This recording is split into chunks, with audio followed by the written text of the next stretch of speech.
You people don't understand poetry. You see, it's never been about the hype, but a series of words that can only make sense to those who choose to listen.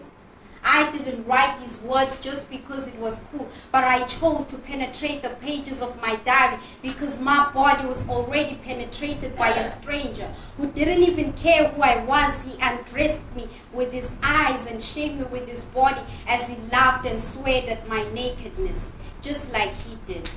I undressed my diary, violently scratched and scribbled the pages as he had done to my body. For once I had control as I changed and parted these pages in between my fingers as he had parted my legs apart. You see, my words are as moody as my menstrual cycle. They hurt deeply as I searched the cupboards for something to ease my pain, building bloody knots on my body and releasing red ink on my panties.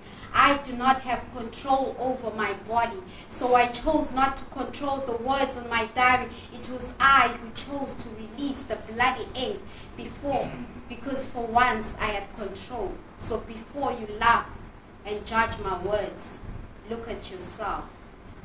Why did you choose to write the words on your pages?